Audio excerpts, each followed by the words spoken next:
تعالیٰ ان مدرسے کے منتظمین، معاونین اور متعلمین کی عمروں میں اللہ خوب خوب برکت عطا فرمائے۔ اس کے بعد ہی مدرسے کے طالب علم محمد خلیل اور محمد طلحہ اور یہ محمد شاہد یہ جہاں بھی ہوں اپنا مکالمہ پیش فرمائیں۔ اس کے بعد شیخ الحدیث مایہ ناز مقرر روح رواں کے صاحبزادے حضرت مولانا محمد عاقل صاحب تشریف فرما ہے، ان کا روحانی بیان ہوگا۔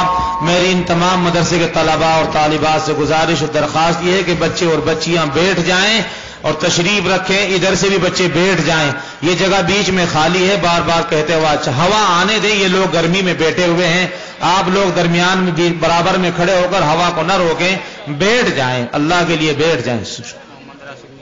نمبردار سلام علیکم۔ وعلیکم السلام۔ آیا چودھری چھجو راضی بھی ہے؟ خدا کا شکر ہے۔ تو سنا کھیتی باڑی کیسی ہے؟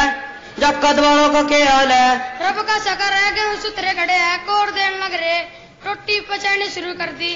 میری مرضی کے خلاف تو تن نے کی کام کرا، اگلنڈے پڑھائی لکھائی تن دے رکھ جے۔ آج کے وقت میں پڑھائی لکھائی ضروری ہے، اور مولوی لوگ تو یوں کہے کہ دین کا علم اپنے جاگتے تو دعانا ضروری ہے۔ خود تو خدا نے تیرتا چوکے دیے، اگر جاگتے تو کچھ دن دنیا کی تعلیم دعا دیتا تو ڈھیر بڑھیا بات تھی۔ رب کا شکر ہے، شکر ہے اوپر والے کا۔ کوڑ تو اس نے کم 15 کم 4 سے بھی کروا دیے۔ رہی پڑھانے لکھانے کی بات، میرے زمانے میں تو بغیر پڑھو لکھو کام چل جاتا، یہی وجہ ہوئی، اب دماغ میں پڑھانے کی بات آئی، اگی تو بس ان پڑھ بسن دہی ہے، میل کی پرچی بھی نہ تو جاگ تو پچوانی پڑا ہے۔ چل خیر لنڈو کی جکر بھی کٹے گی کٹتی رہے گی، اگر یہ تو بتا پوتے بھی محجت مدرسے میں جائے کہ نہیں؟ ہاں رب کا شکر ہے، 11 پوتے ہیں، 8 پوتی، 3 تو تھے میرے دور رہے ہیں، جو سملن سن ہو رہے تو پڑھن بھی جوان لگا۔ پچھلے سال تک تو مدرسے میں داؤں سے آگے بھی کوئی پتہ لگا کہ اسکول میں پڑھنے والوں نے 6 سرپک کا ناج ملا اور کچھ وظیفہ بھی، بس میں تو لنڈا تک گھر سارے جگہ تو اسکول میں داخل کروا دیے۔ اگر ایک پوتے میں آج کے سرنگ چڑھا کے وہ اسکول میں جانے 71 کے دے تیار نہیں ہوتا، اگر میں اس تک ہوں تو تقریر جڑا ہے۔ نمبردار لنڈے تو میرے بھی ان پڑھی رہ گئے، کوڑ تو تینی ٹکڑے میں ٹوٹا تھا، میری محنت میں ایک پیری تپنیک آئی، اس نے بہت سلجھا ہوا امیر تھا، اس نے ایسی سدھری تقریر کری، اب میری تو کھلتی چلی گئی، ان کی گیل میں اگلے دن من نے دیکھ لنڈا چلے 71 بیچ دیا، موقع ایسا سدھر کا آیا، میری پہچان میں بھی نہیں آیا، سر پر ٹوپی، ایک بلند کی سدھری داڑھی اور پکا نوازی، کام دھندے دا نمٹ کا جب بھی ٹائم ملا ہے، ماتا دین کی بات بتاؤ ہے، کالا کہوں میں بھی اور تیری باوج بھی اور سارے گھر کے مرد عورت پکا نوازی بن گئے، اور جو ان سی بات تن نے بتائی جب تو نے اسکول میں ناج ملنے کی مجھے بھی لالچ صاحب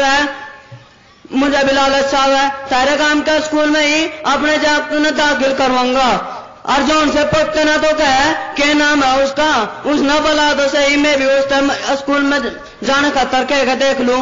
چھجو نام تو اس کا نورا ہے، اگر جب تو مدرسے میں پڑھانے جان لگا یوں کیوں ہے کہ مجھے نور محمد کہا کرو، نورے او نورے یہ بلاوا تیرا پپا۔ دادا جان السلام علیکم، کہیے کیا بات ہے؟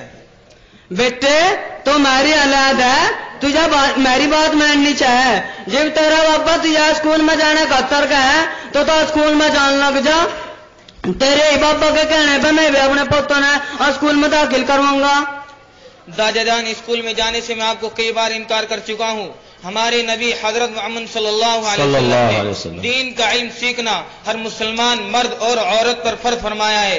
اب آپ حضرات کے اوپر حدیث کے مطابق ضروری ہے کہ ہم اپنے بچوں کو دین کا علم سکھلائیں۔